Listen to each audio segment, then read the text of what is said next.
আসসালামু আলাইকুম। সংবাদে আপনাদের সবাইকে স্বাগত জানাচ্ছি। আমি ফিরোজ তোহা। শুরুতেই সংবাদ শিরোনাম। বাংলাদেশের সর্বশেষ গুরুত্বপূর্ণ আপডেট সংবাদ আপনাকে স্বাগত। শুরুতেই সংবাদ শিরোনাম, পরে বিস্তারিত। শুরুতেই জানিয়ে দিব, সমন্বয়ক সাজিস আলমের বিশেষ সাক্ষাৎকার, একজন সর্বোচ্চ দুইবারে বেশি প্রধানমন্ত্রী নয়। বৈষম্যবিরোধী ছাত্র আন্দোলনের অন্যতম সমন্বয়ক এবং সংগঠন সাজিস আলম ঢাকা বিশ্ববিদ্যালয়ের প্রাণিবিদ্যা বিষয়ে পড়াশোনা করছেন। তিনি বলেছেন, আগামী নির্বাচন থেকে যে কোনো ব্যক্তি দুইবারে বেশি বাংলাদেশে প্রধানমন্ত্রী হতে পারবে না, এ বিষয়ে তারা কাজ করছে। এরপর জানিয়ে দিব, এক সালমানেই কাহিল ব্যাংক এবং পুঁজিবাজার। নানা কৌশলে সাধারণ মানুষের অর্থ হাতিয়ে নেওয়ার কারণে কয়েক বছর ধরে বাংলাদেশে বিশেষ নামে পরিচিতি পেয়েছেন সালমান ফজলুর রহমান বা সালমান এফ রহমান। ওষুধ শিল্পের পরিচিত নাম বেক্সিমকো গ্রুপের চেয়ারম্যান এবং সাবেক প্রধানমন্ত্রী শেখ হাসিনার বেসরকারি শিল্প খাতের উপদেষ্টা ছিলেন তিনি। গত 5 আগস্ট ছাত্র জনতার গণ অভ্যুত্থানে আওয়ামী লীগ সরকার পতনের পর বেরিয়ে আসতে শুরু করেছে বেক্সিমকো এবং সালমান এফ রহমানের নানা কুকীর্তি।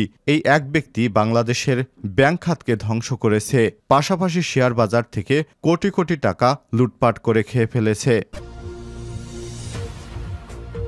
জানিয়ে দিব, সাবেক পুলিশের আইজিপি বেনজির আহমেদকে সহায়তা করা সেই নারী পুলিশসহ 14 জন কর্মকর্তাকে বদলি করা হয়েছে।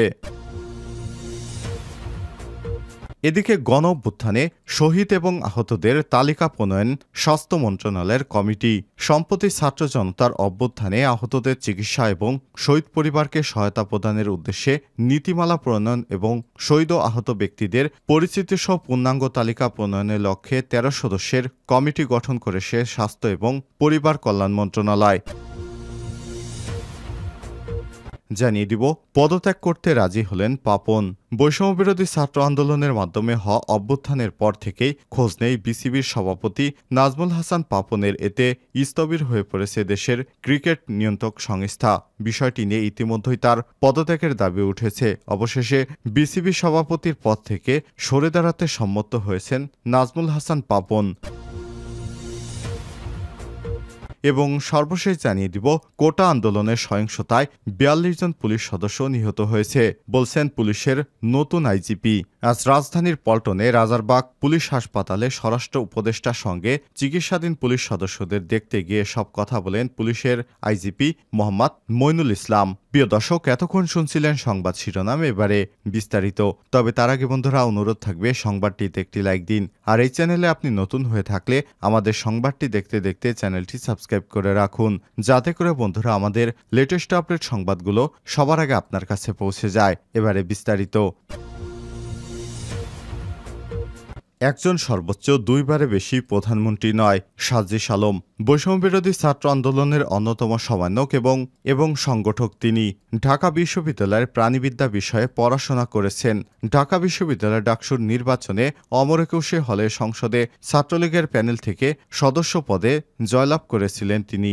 এছাড়াও তিনি নানা বিষয়ে বিতর্ক প্রতিযোগিতায় বিতার্কিক হিসেবে অংশ নেন। সম্প্রতি সময়ে আন্দোলন এবং ভবিষ্যৎ পরিকল্পনা সহ নানা বিষয় নিয়ে কালবেলার সঙ্গে কথা বলেছেন তিনি। সাক্ষাৎকার নিয়েছে অন্ত মুজাহিদ। রাষ্ট্রে 16 বছর নয় 53 বছর ধরে যেদিকে যার কথা ছিল সেদিকে যায়নি। গত 16 বছরে রাষ্ট্রের কফিনে সর্বশেষ পেরেক মেরে দেওয়া হয়েছে। সে জায়গা থেকে রাষ্ট্রকে সঠিক জায়গায় নিতে চাইলে সবার আগে রাষ্ট্রের সিস্টেমগুলো বদলাতে হবে। দুর্নীতিগ্রস্তদের বিচারে আওতা আনতে হবে, দৃশ্যমান বিচার করতে হবে, দ্রুত বিচার করতে হবে, জবাবদিহিতা সৃষ্টি করতে হবে। মানুষের ভোটের মাধ্যমে তাদের জনপ্রতিনিধি নির্বাচিত হতে হবে। কালবেলা জিজ্ঞেস করেছে, কোটা সংস্কার আন্দোলনের মূল উদ্দেশ্য কী ছিল? জবাবে সাজিস আলম বলেন, 5 জুন যখন হাইকোর্ট 2018 সালে জারি করা পরিপত্র বাতিল করে দেয়, তখন ঢাকা বিশ্ববিদ্যালয়ের কেন্দ্রীয় গ্রন্থাগারের সামনে থেকে একটা বিক্ষোভ মিছিল বের করা হয়। পরদিন কেন্দ্রীয় শহীদ মিনারে আমরা বিক্ষোভ মিছিল করি। সেখানে ঢাকা বিশ্ববিদ্যালয়ের শিক্ষার্থীরা অংশগ্রহণ করে। কোটা স্থায়ী সমাধান সমাধানের জায়গা থেকে আমরা আন্দোলন করেছি। 2018 সালে একবার বাতিল করে দেওয়া হয়েছিল, এটা যৌক্তিক আন্দোলন ছিল আমাদের, তাও সরকার মানেনি। এ কারণে আমরা এই সিস্টেমটাকেই পরিবর্তন করার সিদ্ধান্ত নিয়েছি। এ সময় সাজিস আলম বলেন, আমাদের বর্তমান পরিকল্পনা হচ্ছে আমাদের এখানে বাংলাদেশে কোনো সরকার যেন দুইবারে বেশি প্রধানমন্ত্রীর পদে বসতে না পারে, কারণ কোনো মানুষ যদি বারবার ক্ষমতায় বসে তাহলে সে স্বৈরাচারী হয়ে ওঠে। স্বৈরাচারী মনোভাব আমাদের পরিহার করতে হবে, দুর্নীতি, ঘুষ ইত্যাদি আমাদের বর্জন করতে হবে। এক সালমানে কাহিল ব্যাংক এবং পুঁজিবাজার। নানা কৌশলে সাধারণ মানুষের অর্থ হাতে নেওয়ার কারণে কয়েক বছর ধরে বাংলাদেশে বিশেষ নামে পরিচিতি পেয়েছেন সালমান ফজলুর রহমান বা সালমান এফ রহমান। ওষুধ শিল্পের পরিচিত নাম বেক্সিমকো গ্রুপের চেয়ারম্যান এবং সাবেক প্রধানমন্ত্রী শেখ হাসিনার বেসরকারি শিল্প খাতের উপদেষ্টা ছিলেন তিনি। গত 5 আগস্ট ছাত্র জনতার গণ অভ্যুত্থানের মুখে আওয়ামী লীগ সরকারের পতনের পর বেরিয়ে আসতে শুরু করে বেক্সিমকো এবং সালমান এফ রহমানের নানা অপকীর্তি। তাই এক ব্যক্তির সিন্ডিকেটেই তছনছ হয়ে গেছে দেশের ব্যাংক এবং শেয়ার বাজার। তথ্য বলছে, দেশের ইতিহাসে দুটি বড় শেয়ার কেলেঙ্কারির হোতা সালমান এফ রহমান। অনুসন্ধান থেকে জানা গেছে, বছরের পর বছর ধরে সালমান এফ রহমান নজিরবিহীন আর্থিক অনিয়ম, বিভিন্ন ব্যাংকের টাকা লুটপাট সহ শেয়ার বাজার জালিয়াতি অব্যাহত ছিল, কিন্তু বিভিন্ন কারণে সব তথ্য প্রকাশ্যে আসতে পারেনি।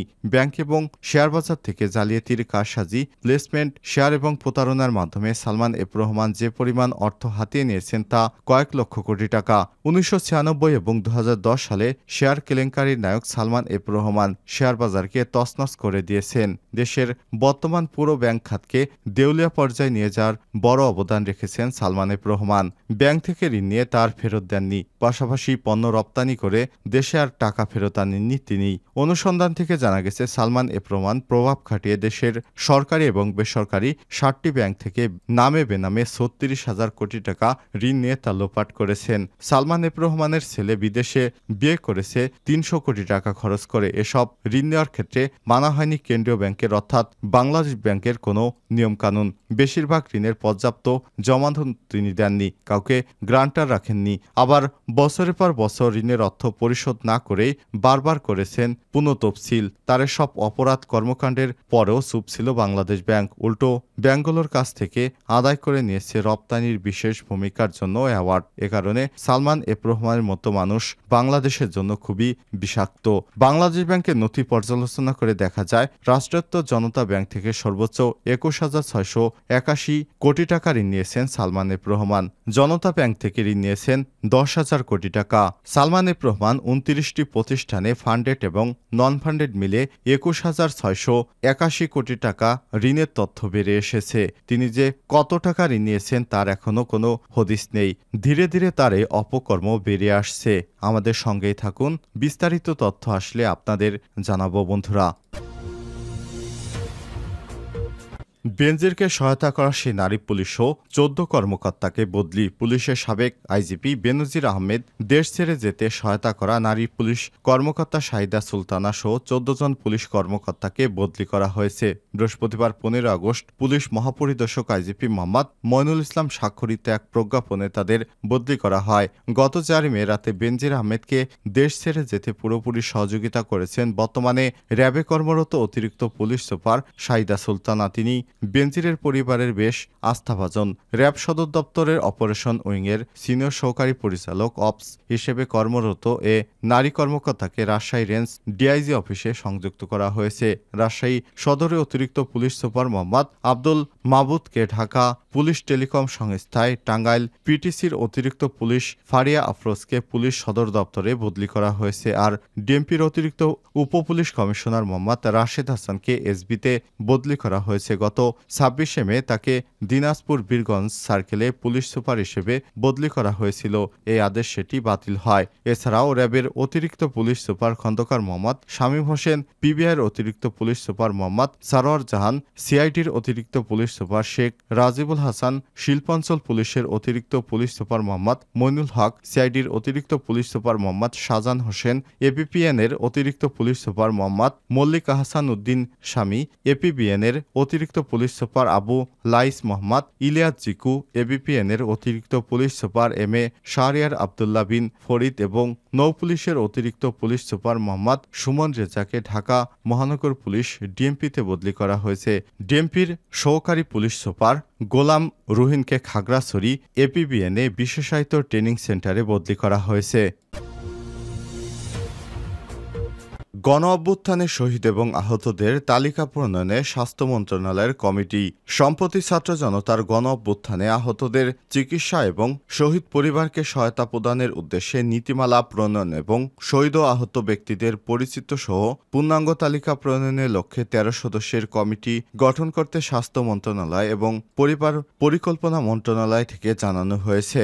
স্বাস্থ্য এবং পরিবার মন্ত্রণালয়ের সাবেক সিনিয়র সচিব মোহাম্মদ হুমায়ুন কবিরকে কমিটির আহ্বায়ক করে এই কমিটি গঠন করা হয়। বৃহস্পতিবার ১৫ আগস্ট মন্ত্রণালয়ের সেবা বিভাগের উপসচিব মোহাম্মদ আব্দুল হাই স্বাক্ষরিত এক চিঠিতে এই সব তথ্য জানানো হয়েছে। কমিটিতে বৈষম্যবিরোধী ছাত্র আন্দোলনের প্রতিনিধি ছাড়াও মন্ত্রিপরিষদ সচিব, যুগ্ম সচিবের নিম্নে নহে স্বাস্থ্য, শিক্ষা এবং পরিবার কল্যাণ বিভাগ, অর্থ বিভাগ এবং জননিরাপত্তা বিভাগ, সমাজ কল্যাণ মন্ত্রণালয়, মাধ্যমিক ও উচ্চ শিক্ষা কারিগরি মাদ্রাসা শিক্ষা বিভাগ এবং প্রাথমিক গণশিক্ষা মন্ত্রণালয়, স্বাস্থ্য অধিদপ্তর, পরিচালকের নিম্নে নহে স্বাস্থ্য শিক্ষা অধিদপ্তর, পরিচালকের নিম্নে নহে স্বাস্থ্য সেবা বিভাগের যুগ্ম সচিবকে সদস্য করা হয়।